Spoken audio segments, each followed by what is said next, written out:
So feel free to stop me and ask me questions. So Jeff asked me, I think we play squash together, so Jeff asked me to come and give a talk about what I do. So I'm involved in vitro fertilization. We were talking about languages before, so I think when it started, they were called test tube babies. You guys might remember. So it's nothing to do with cars. So basically, we assist people to have a child that are having difficulties having children. Probably about 15% of couples will have an issue having a child, and obviously there's many routes to having children. Some, the choice of not having a family, adopting, doing it through medical assisted technologies, and I think I sent around a little blurb for Jeff. I think Massachusetts has health coverage, mandated health coverage for infertility care. So it's luckily, if you have an infertility problem in Massachusetts, you're lucky. There's quite a few states now that have insurance coverage, and I think it's sort of getting better. But currently, about 2 to 3% of children, so if you're in a room with 100 people, it's likely that about three of them might have actually come from in vitro fertilization. So it's actually it's more prevalent than people think. So it's a technology. The first baby was born in 1978, and it was one of the scientists that sort of was involved with it was a person called Bob Edwards. And he won the Nobel Prize in 2010. I can go into the politics of the Nobel Prize and why it took him so long to learn, but he wasn't the only one. There was another person called Patrick Steptoe, and there was actually a nurse that worked with him too. But sadly, the other two had passed away. So the way the Nobel Prize works, you can't get it if you're not living, basically. So Bob Edwards was the actual only living person from the first baby. She was 1978, she's now 45, Louise Brown. Actually, if you're interested in it, there's actually a really good Netflix movie called Joy, J-O-Y, so, which actually covers how, all the sort of tribulations and that they went through to have the first baby.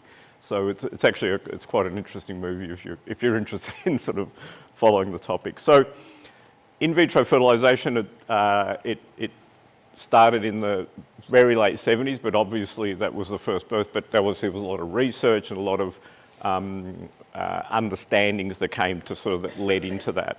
A lot of it came from understanding how embryos develop in vitro, so outside of the body. A lot of the work was done with animals beforehand, studies using mice, using cows, goats, sheep. So we learned a lot from those species until it was sort of transferred into humans, basically. In the first pregnancies were for women that actually had blocked fallopian tubes, so the tube that goes from the ovary down to the uterus. So if that was blocked, obviously the egg couldn't get down and the sperm couldn't get up, so they could never meet, basically. So that was the first pregnancies, and that now has been superseded by, we can treat nearly, we treat both fertile and infertile women. So basically most things can get treated. So we treat patients, couples where the man has very, very low sperm or virtually no sperm, when the female might have problems producing eggs. So the scope of the infertility problems we treat is quite large. And we also can treat genetic diseases. So if a child has a chance of carrying a genetic mutation, we can actually understand from the embryo if that is affected or not. So there are a lot of technologies now that we use that has sort of changed from the initial pregnancy. The process is so we basically we treat the female. We normally give them hormones to exaggerate their normal menstrual cycle. So normally, you know, a woman will only have one egg per month. So we give them drugs to actually increase the numbers of those eggs. It becomes a numbers game if you want to look at it just brutally like that. So we actually we can actually get more eggs. So if we get more eggs, the higher the chance that they have of becoming of achieving a pregnancy. So what happens? We collect those eggs from the ovary, and that's done under sedation. And then the in vitro or the embryology or the laboratory part takes place, where we will actually collect the eggs. Yeah. Yeah, how are you going to make it about this? How do you collect eggs from the ovary? So it's done by ultrasound. So basically, there's a probe. It's like a pap test, if you want. So it's a large needle that's passed through the vagina, through a uterine wall into the ovary, and with the needle, and this is all done under sedation. So with a needle, then the actual ovary has these like bubbles on it, if you want, that contain the eggs. And with a needle, you go in and you pop that bubble, if you want, and suck out the egg. And that egg is then sort of passed through into a tube. That tube then is taken in the laboratory, and we look for the egg in that tube. And then the following happens. You collect the egg, you're collecting the sperm from the male, you put the egg and the sperm together. So let's say if it was today, I'd put the eggs and the sperm together now, today. Tomorrow, we can check whether the sperm has got into the egg, basically, if it's fertilised. And then it grows, it takes about 3, 4, 5 days to grow. On the 5th day, we either put it back into the woman, or we can freeze those embryos. What day did you say that? So 5 days, yeah. I'll show you, actually, I've got a little video. So basically the process where it's in vitro, in the laboratory, can take about 5 days. And this is sort of just a quick explanation. So on the left-hand side at the top, that's an egg surrounded by all these little cells. So it's basically the egg it's a ball. It's a spherical ball. The sperm will sort of get into that egg and fertilise it. Only one sperm does, and then you basically have day 1, day 2, day 3, day 4, day 5, where the embryo is growing.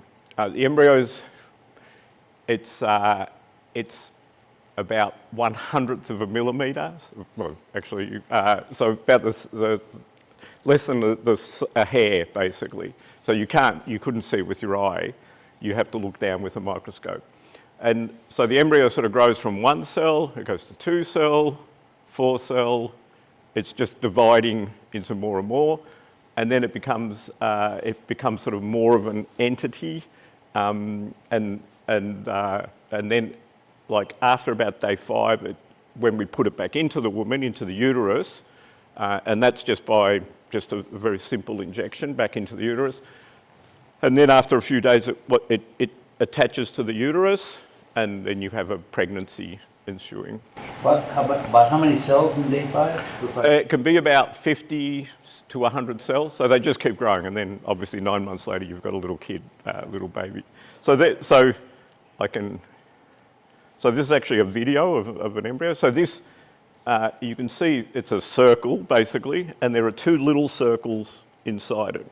Those 2 little circles, one is the male genes or DNA, and the other one is the female DNA. And so they will then come together, and then it goes from 2 cell to 4 cell and becomes a blast. So you can see they will disappear. You'll see this is sort of day 1. This is an embryo at 2 cell stage, and then you'll see it grows to 4 cell stage. Then it'll split again to the 8 cell stage, and then the cells about the 4th day will ball up. They become all compacted. They sort of form this group. So you can see. Turned upside down. Yeah, they move around a bit. So then you can see it's still, they're dividing still, each cell. And now it sort of balls up into one sort of just ball, And then you'll see it becomes, on the 5th day, it becomes what we call a blastocyst. So it has like a fluid in it. So let me just push it a bit. Oh, wait a sec. It's going to go through again.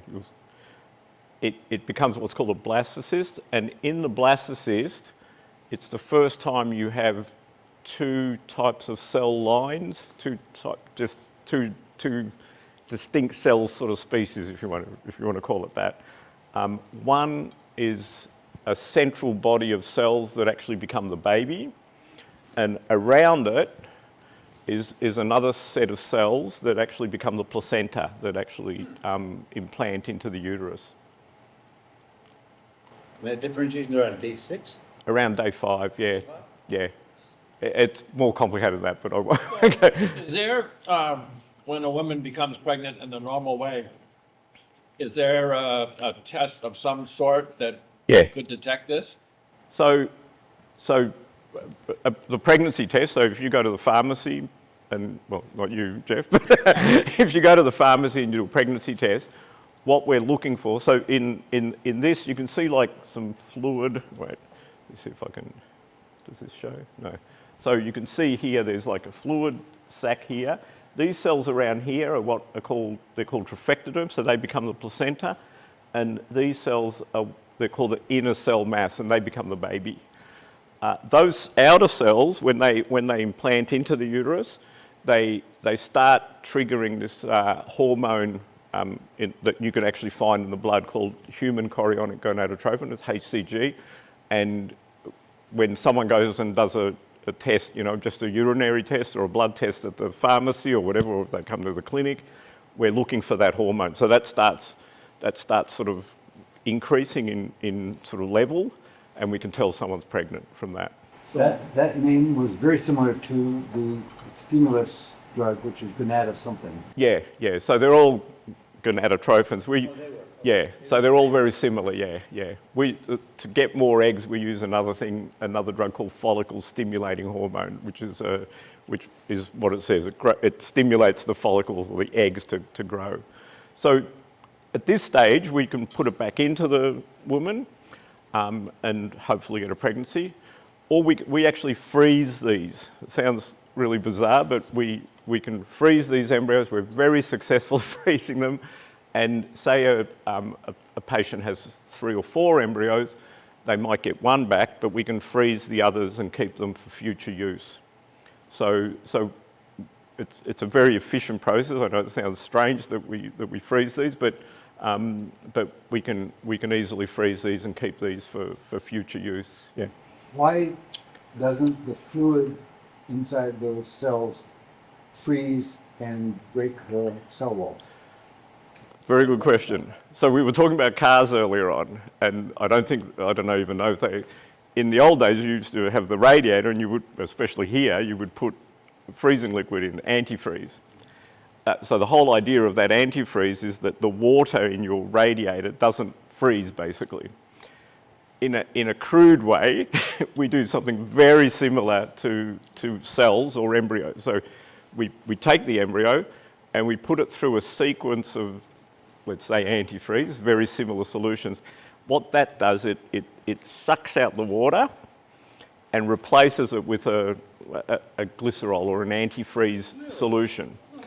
So what happens is that the danger for the cells, why they don't break apart, is if you have water in there, it crystallizes. So all the crystals sort of come together, and if you sort of picture in your mind all these sort of sharp things coming through, will break that apart. So they'll sort of damage the cell or the embryo.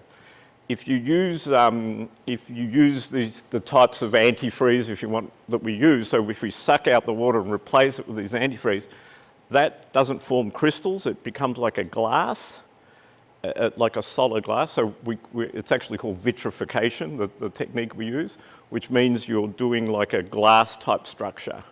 So we replace all the fluid, and it doesn't harm them at all. There's millions of babies born around the world using this technique. We can then freeze it. We'll keep it in liquid nitrogen, like at minus 186 degrees Celsius. So we keep them there, and then when we take it out, we do the reverse. So we replace the antifreeze with water again. The embryo starts looking like that again, and it's perfectly. And all done by osmosis? Virtually, yeah. You don't have to puncture the... No. It's all done by diffusion and osmosis, exactly. So that's sort of one of the main techniques we have now, and in that way we can store embryos for many years.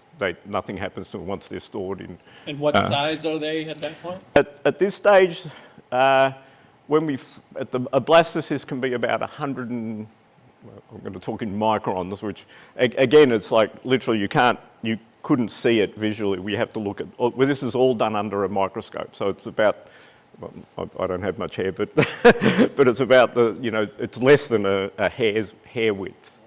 So we're talking very small things. So fertilized eggs implant or... No, so that's, if there's a message that, this is great that we do all this research, we can do all these things, it's very difficult to beat your biological clock. So, women that are younger, so if women that are under 35, we normally probably about 50% chance of getting pregnant. As they get older, it gets harder. So, so the thing is that, not all of these embryos will implant. It just doesn't work that way. Even in natural, without IVF, it doesn't work all the time. So, so the more embryos you get, the better chance you have. The younger you are, the better chance you have.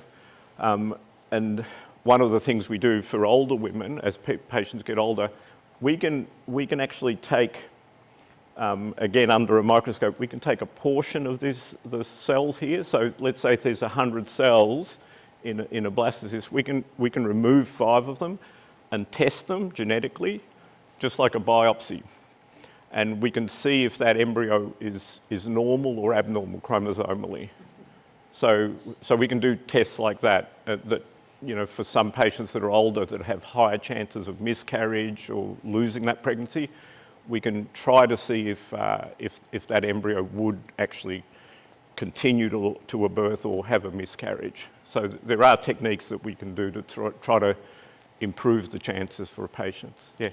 Why does the process, especially I think in older women, but maybe not, so often result in twins, or not, multiple babies? Not twins. So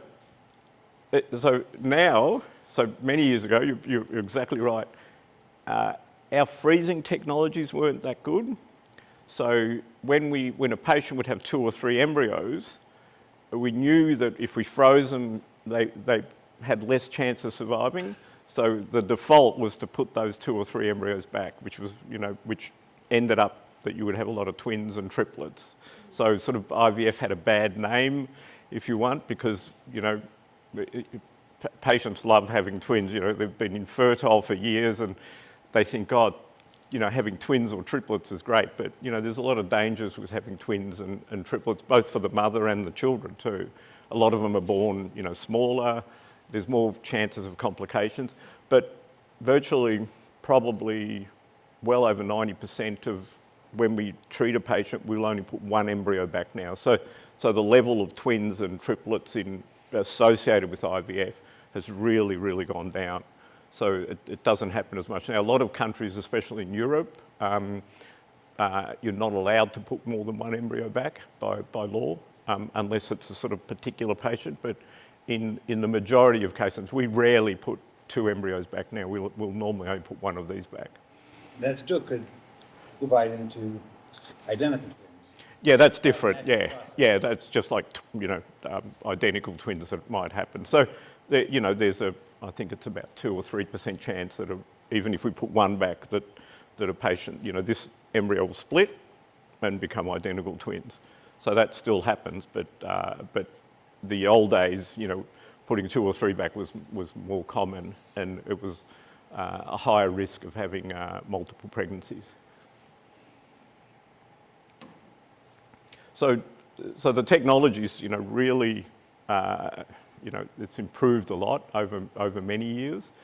There's a lot of techniques that we can do. I can, if we have time, I could just sort of, one of the strongest techniques we do, this will shock you, but this is a technique, so at the beginning of IVF, it was probably about 30% of couples that have an infertility problem, it's due to the man, because they just don't have enough sperm, not enough numbers to get up, to fertilise an egg. So there are ways we can do that, but one of the strongest techniques we have is actually taking the one sperm and putting it actually bypassing everything and injecting it into the egg. So this technique, it's called... You know you get the right one.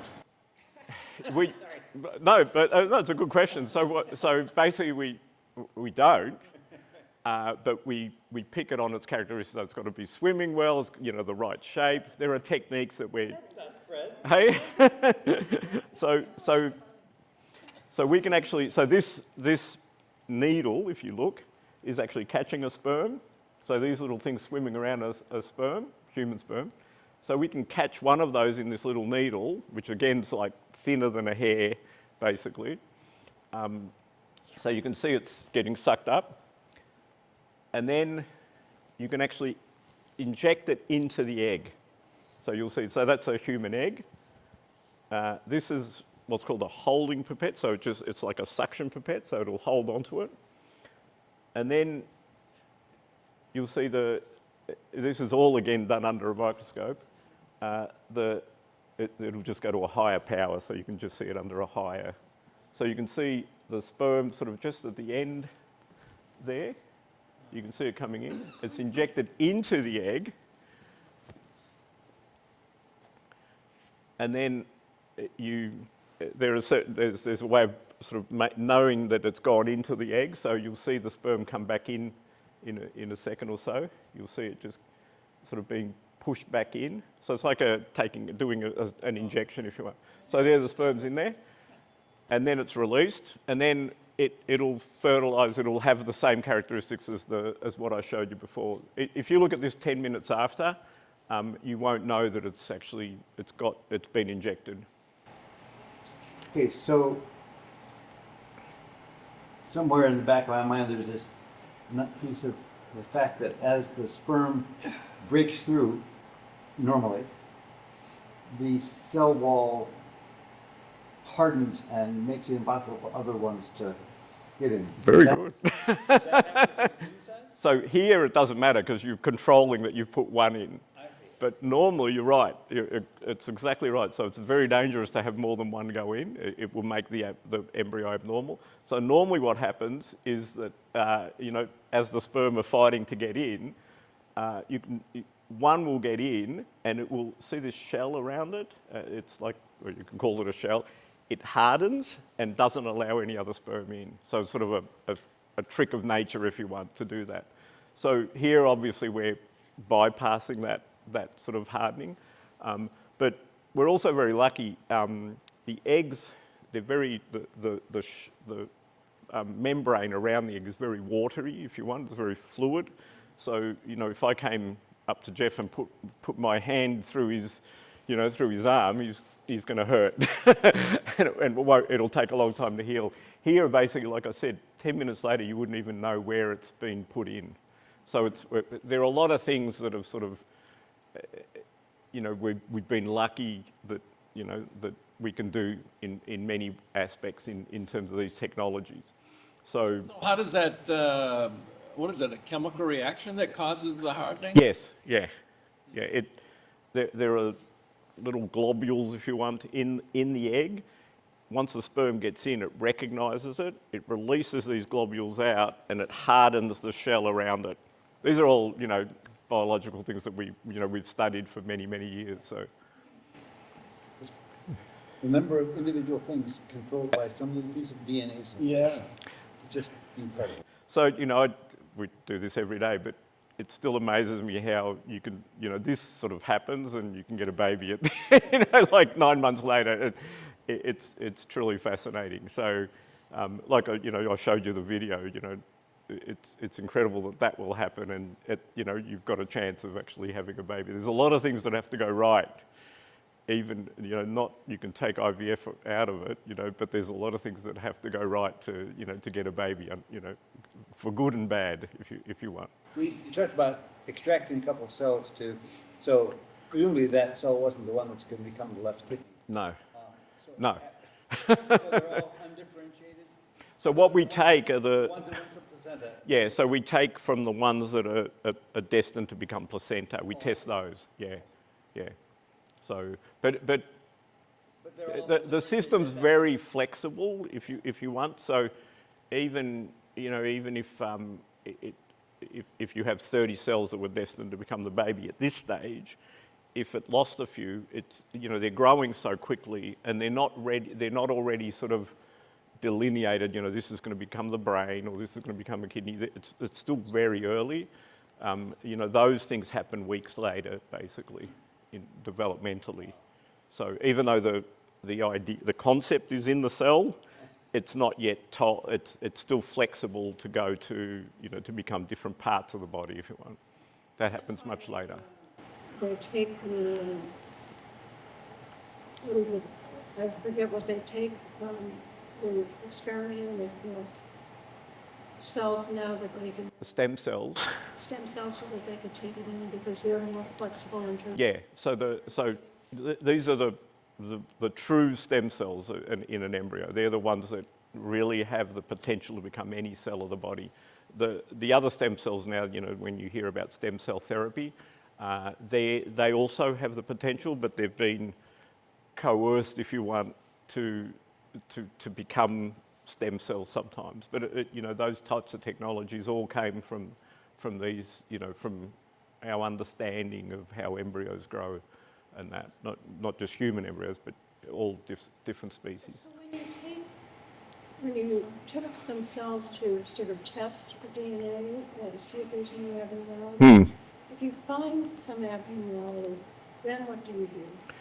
Then it's up to the patients. You know, there are different types of abnormalities we can find. So we can say a couple may have had a cystic fibrosis child and they don't want to have, you know, they want to lessen their chance. We can tell if that embryo is affected. So then it's up to the, you know, the couple to choose whether they want to, you know, use that embryo or not. You know, in effect, if they're doing this test, normally they don't want to.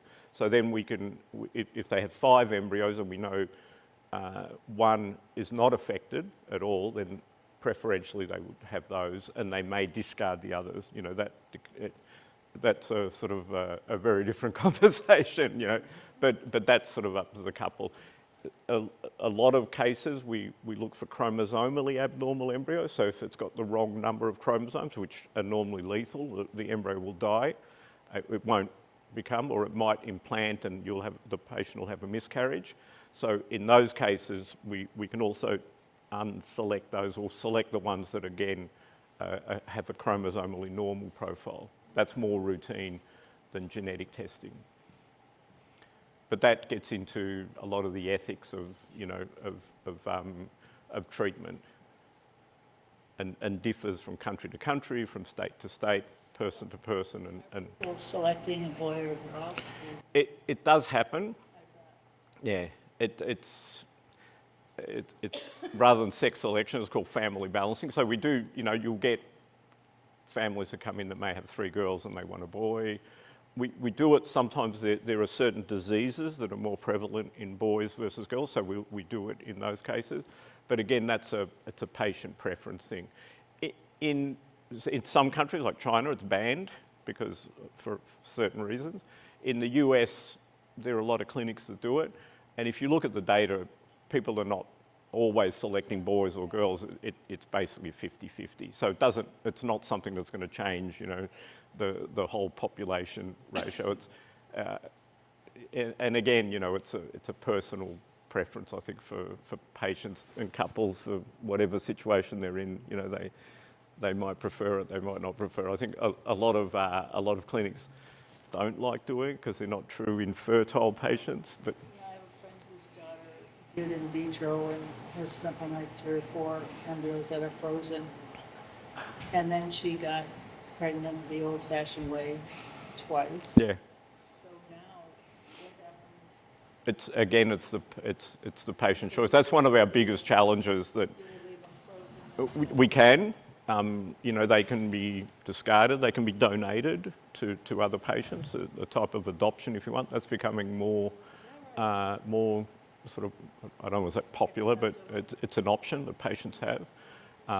But it's probably one of the hardest choices patients might have. It's becoming, you know, that because it's sometimes it's more successful, and these patients tend to have more success, so they might have 1 or 2 babies by IVF, and then, you know, they still have 3 embryos. That's a decision that a lot of patients struggle with. A lot of countries, not the US, but in Europe, it's by law you actually have to discard them after 5 or 10 years. So you don't, you know, it's sort of the decision's made for you in a way. That's probably a good idea. Which sort of helps, because I know a lot of people struggle with that idea, you know, for a lot of reasons, you know, religious, ethical, you know, just they, you know, it's an incredibly hard decision.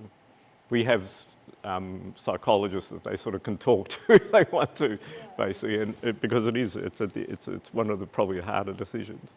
I have a niece with 3 boys, and she'd love to have a girl, but she can't think about that discarding. So she's not going to do it. Yeah.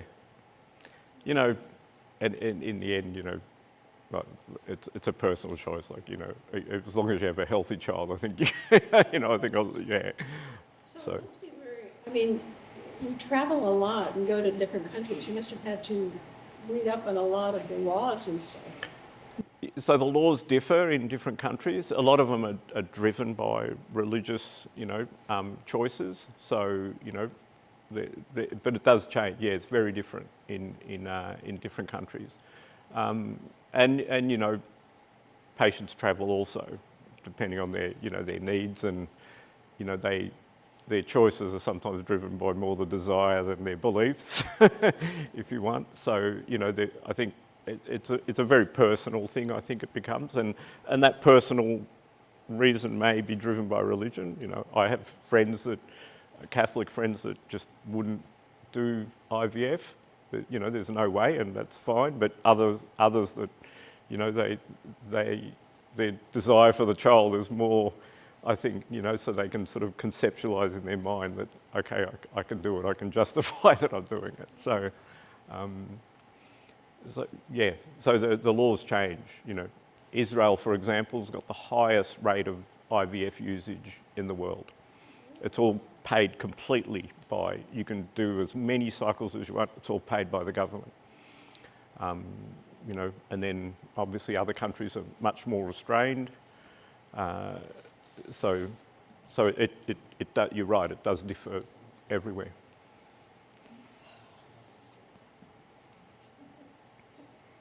So, any other questions? I think there's probably very little IVF in the Vatican. I can't believe it. You would be surprised. So in the Vatican, yes, but it's interesting that in Italy it's quite big. At one stage, due to pressures from the Vatican, they changed the law so you could only actually treat 3 eggs, so you wouldn't have extra embryos. And the pregnancy rates really declined. It became very difficult to do IVF in Italy. And it was interesting because the freezing technology, because they had these extra eggs that they couldn't fertilise, they actually started looking at other technologies for freezing. And actually, what I told you before, how it improved this freezing technology was mostly because of that.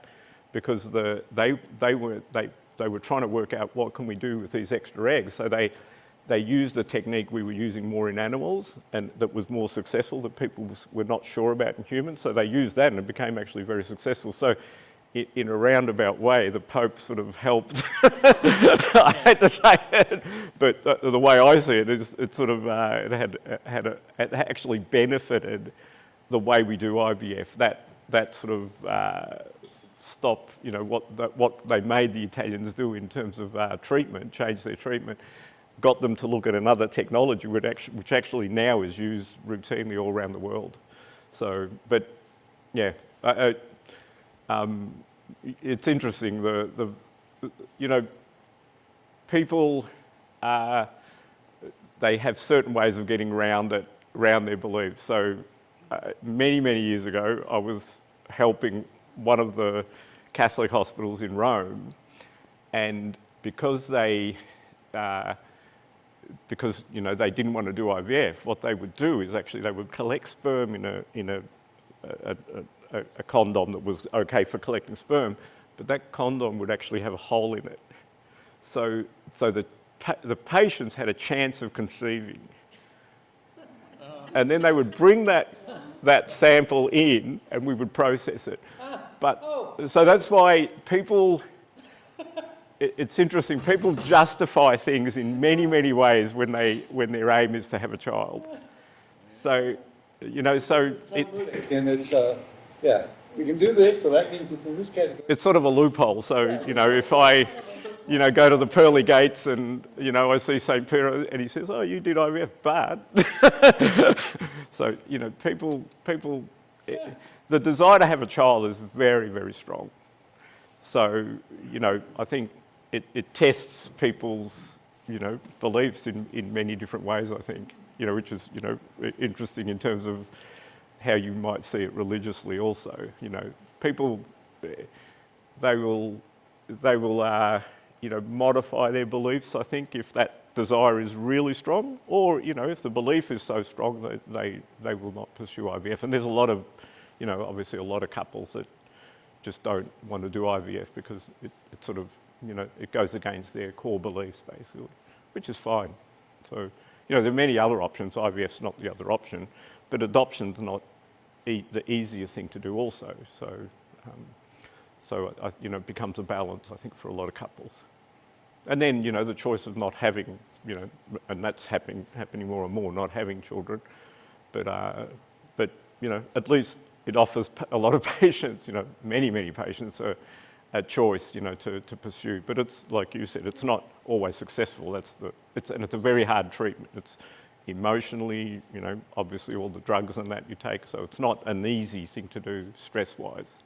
There are some countries with really low fertility rates, and they're trying to get women to have more. There's no research on having other than a mother carry a child.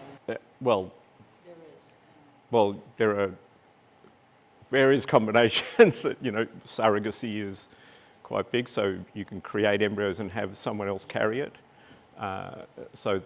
Which is called surrogacy. There's donor eggs. You can collect eggs from younger women, which are very successful, and they can get donated to older couples that have had problems. So there's as I said before, the first pregnancy was blocked tubes, which is very simple, but now there are very, we treat, a whole combination of couples, older patients. There are laws that, we can't treat, we can't have a 7-year-old mother, getting pregnant, but our age limit's up to 50, 51. And then, there are questions about even there, if, you're having a child in your 50s, it's not easy chasing that child around. So, but that happens. So I've got two questions. First of all, how does that tool work to stabilize the egg or to make it? It's literally it's all, this is micro we're talking about. So it's like a suction pipette, and it's controlled. You have a controller, all under, as you're visualizing down a microscope. So it actually sucks the egg. So this is all in a liquid medium. It sucks the egg on and holds it in place, but the embryologist, the person controlling this, actually has like a little twister, controller that's actually pulling it in or pushing it out. So given the political climate we're in, do you have to prepare that you may not be able to operate in a state and move some of that capacity to another state, or? We are, yes, that is a preparation. So, you know, obviously a few months ago, that was more of a reality. I think it's calmed down a bit now. But it definitely, you know, there were thoughts that may actually happen. There were certain states that seemed less friendly to what we do. And, you know, patients will move. In Europe, for example, that already happens. There's certain things you can't do in, say, Italy. Those patients will move to Spain, where the laws are everything. So this reproductive tourism happens anyway, and it's, you know, it looked like it was likely to happen. You know, some states that were not friendly, patients would just move.